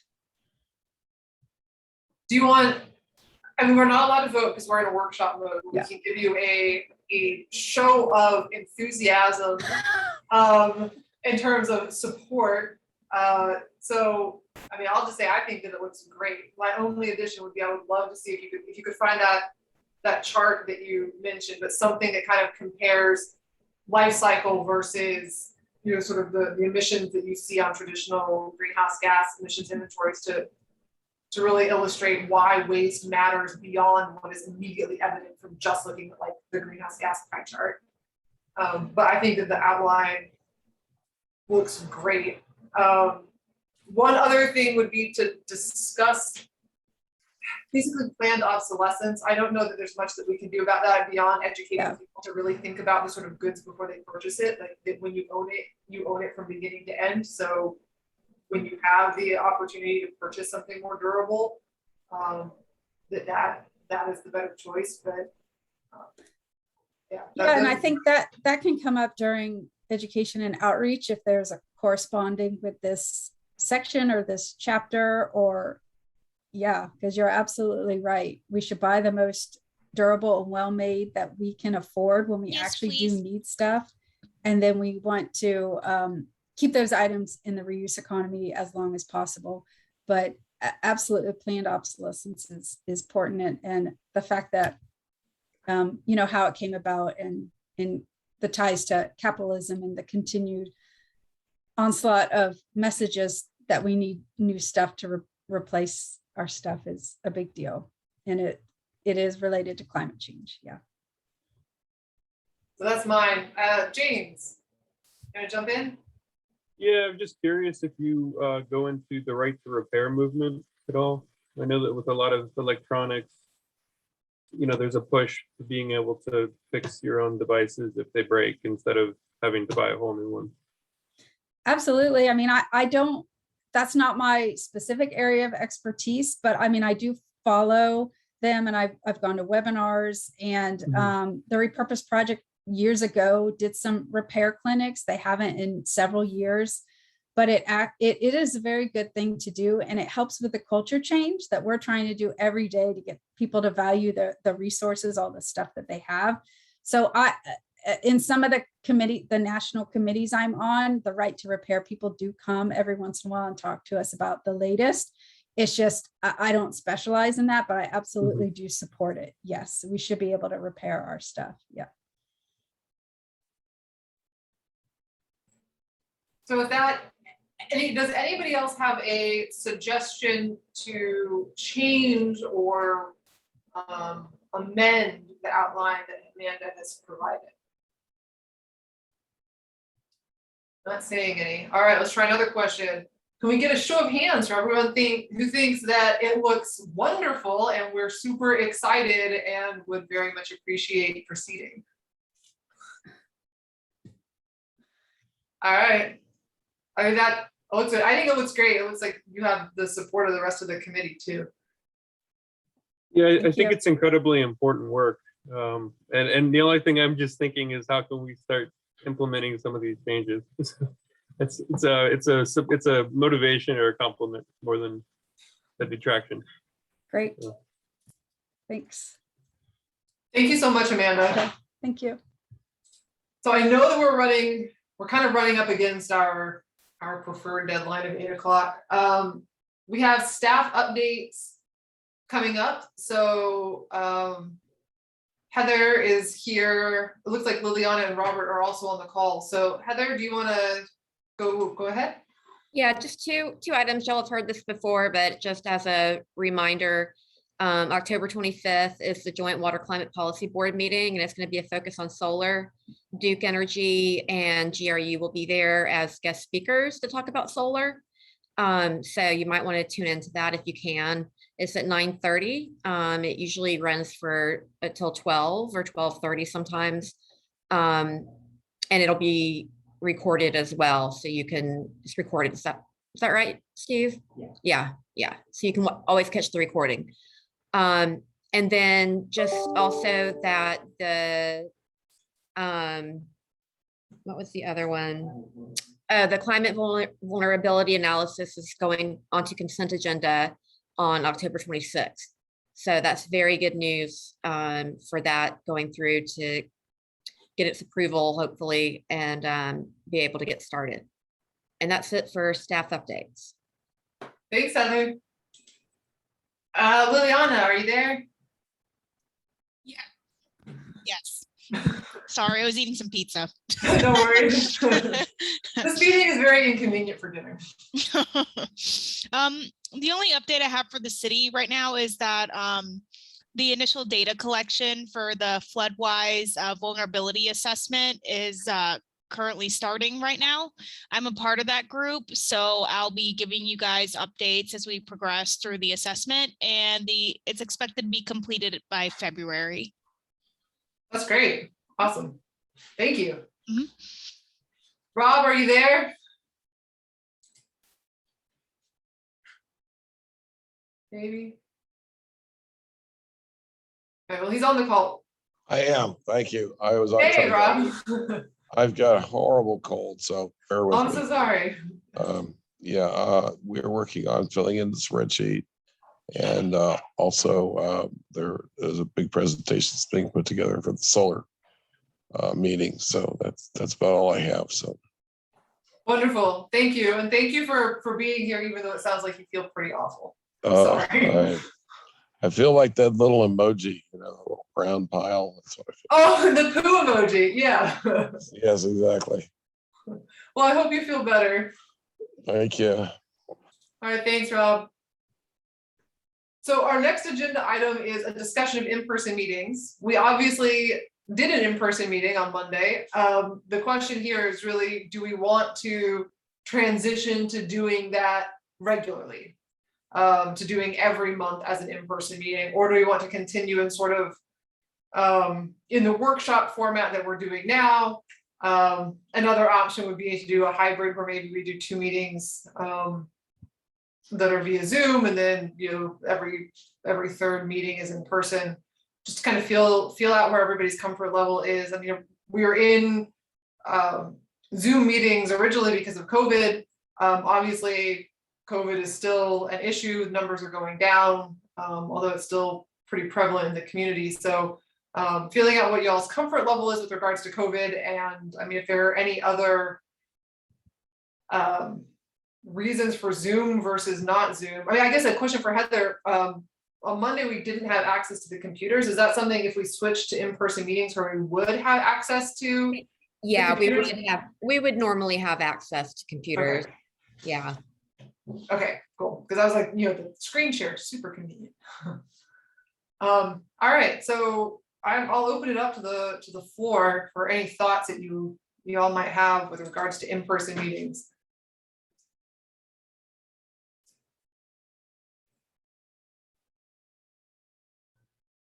I guess I'll start. I'm okay with in-person meetings if we can have a hybrid option, just because I travel for work sometimes and I'd like to be able to attend. And we have the technology, to quote the movie, but yeah, I think hybrid would be fine. I'm not sure I can guarantee hybrid option for the meetings. Because that requires IT. But let me look into it. Okay. So the other option would be hybrid in series, not in parallel, where we do like Zoom, in person, instead of having Zoom and in person be an option for each individual meeting. Is that, some meetings are via Zoom and some meetings are in person. I don't know if that has appeal to anyone or not.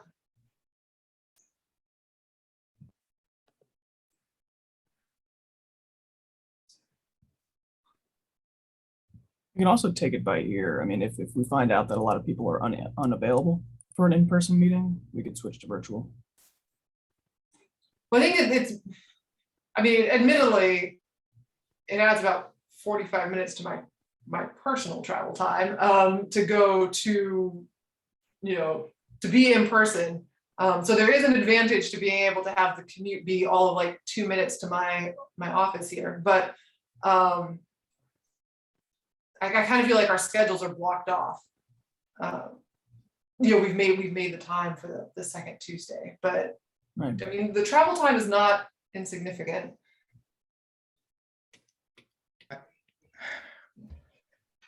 I like the I like the option of maybe defaulting to Zoom meetings and then having our special meetings when we need to in person. Thank you, John. Yeah, I like that as well. I hear 2 pro Zoom, in person on demand. I don't know if I have a say, but I would definitely prefer Zoom. All right, you do have a say. Okay, well, I'm not on the committee, so. Yeah, but we like having you attend, so. Oh, thank you. I think Zoom is super convenient. Like you said, you don't have the round trip. And when you turn it off, you're home and your evening is over as far as work goes. But I'm also okay with meeting in person, and maybe once a month we could meet in person, something like that also. And just keep up on things we have to vote on. That might be a suggestion. Once a quarter? Oh. Yeah, I said once a month, but once a quarter is great too. Well, you already only meet once a month. Oh, right. Yes, once a quarter. That's what I meant. Yes. It's late. Thank See, you. you want to turn on Zoom and be at home. Just like, It's after 8. Yes. I don't do well after 8. So yes. Once out of 4 meetings. That's what I meant. Yes. how does that sound to everybody else? To do, yeah, like once a quarter. So like we'd have three Zoom meetings and then once a quarter, or actually 2 Zoom meetings and then every third would be in person. I think that would be good, and that way we could, approve things and clean up any items that we needed to, vote on. Mhm. Yeah, and Megan, that's actually my personal preference. Majority of meetings on Zoom and then an occasional check-in. Sounds good. Is that good with Yeah. everybody else? I'm gonna be going back out west for 6 months.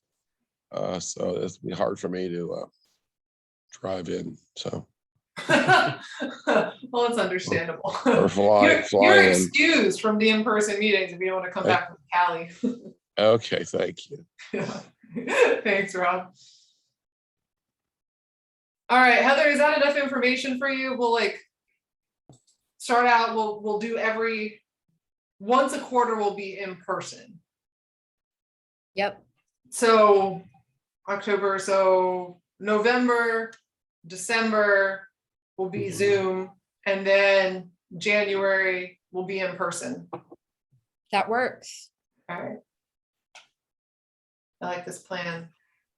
I also like being able to turn off Zoom and then go to bed. So our next up is, do we want to do public comments before next meeting, Heather?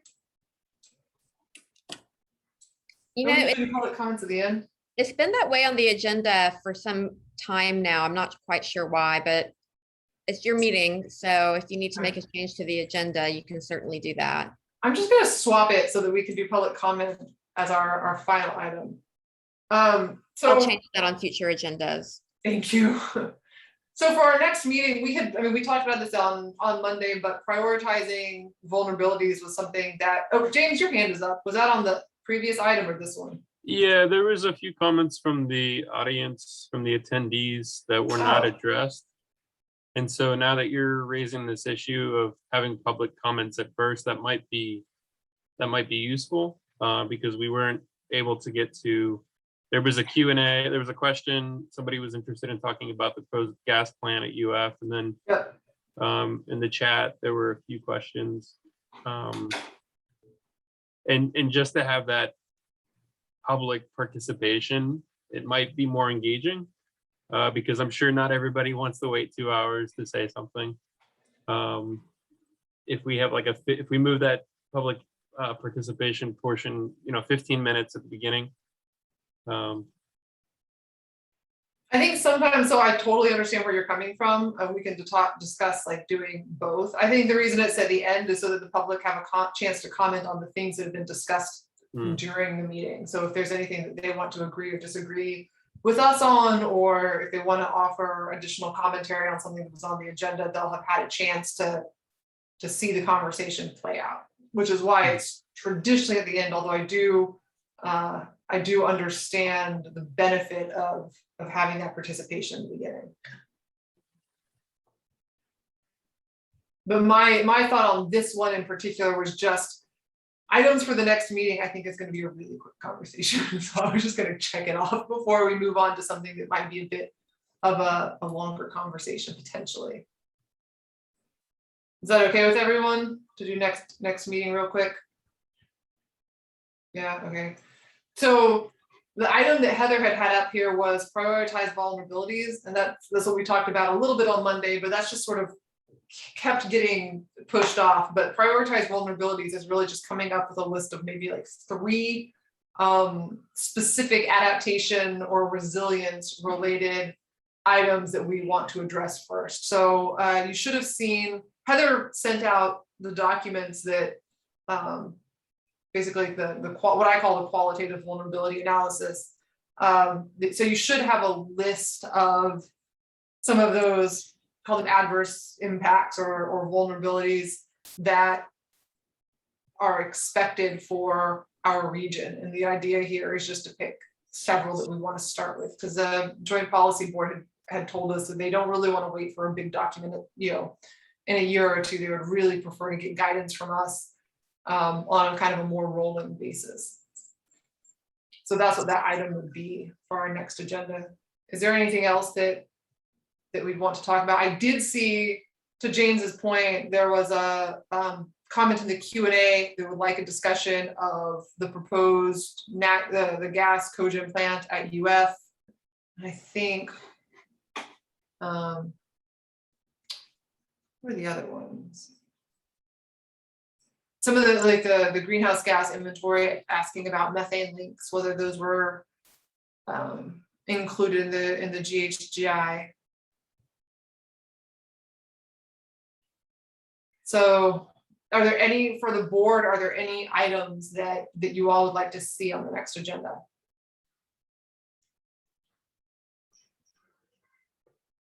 No? You want a really short November meeting, huh?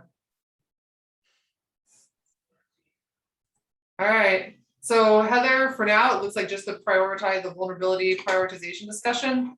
Okay. If anything comes up, we can add it before Yep. that date rolls around.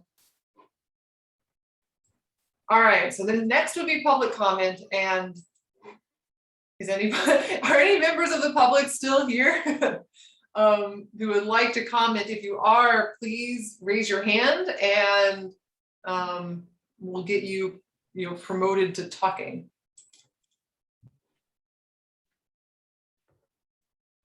Roberta, I see you in the attendees, and it looks like talking is permitted. So if you have something to say, I think that you should be able to just unmute yourself. I think. No? Okay. Actually, Heather, I do have one other item to add to the agenda. We talked a lot on Monday about communications and outreach. I would love to have a deeper conversation about that, how we'd actually like to go about doing that, and the role that our committee will play, and how we can work with staff to actually make that happen.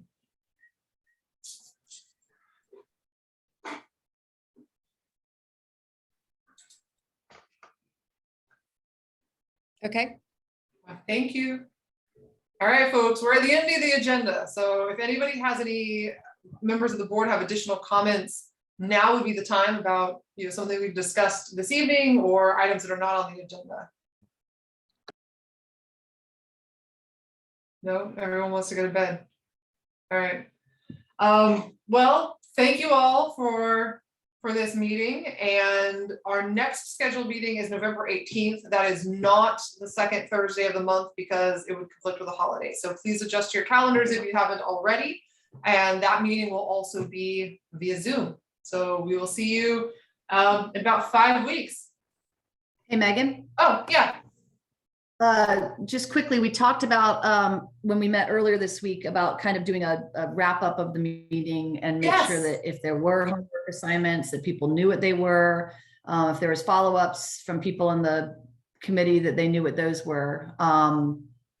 So I think really the only follow-ups that I have is that Amanda said that she would share her presentation, and also would share, I guess, any changes to the outline. I've just scanning through my notes here. I think those were the only direct actions that anybody needed to take, unless somebody saw something or wants to mention something else that I missed. This was not for a member of our committee, but we did ask Matthew Katz of ICLEI to send, Stephen asked for the white paper as well. And then I asked for information about the services they offer with regards to resilience planning and vulnerability analysis. Okay, so requested the white paper and services See that last part? Services that ICLEI offers with regards to resilience planning and vulnerability analysis.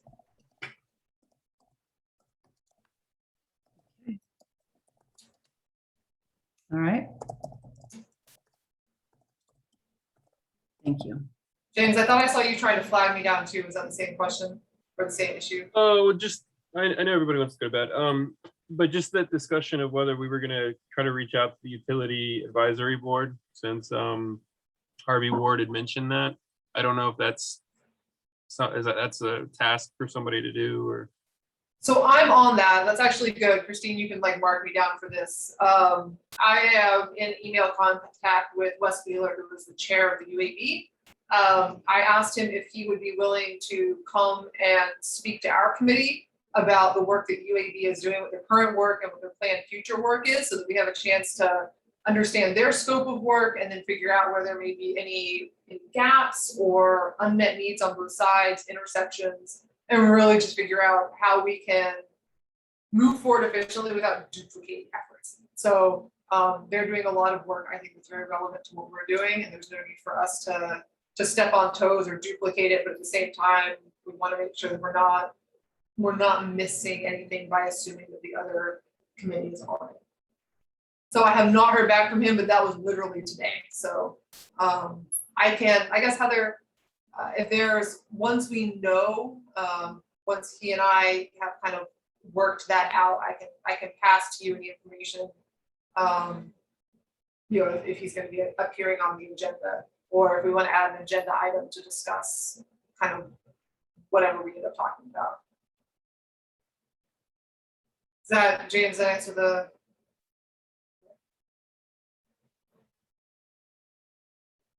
All right, if there's nothing else, dramatic pause. All right, I think we're good. Thank you, everybody, for your time, and we'll see you all in 5 weeks on November 18th. Good night. Night.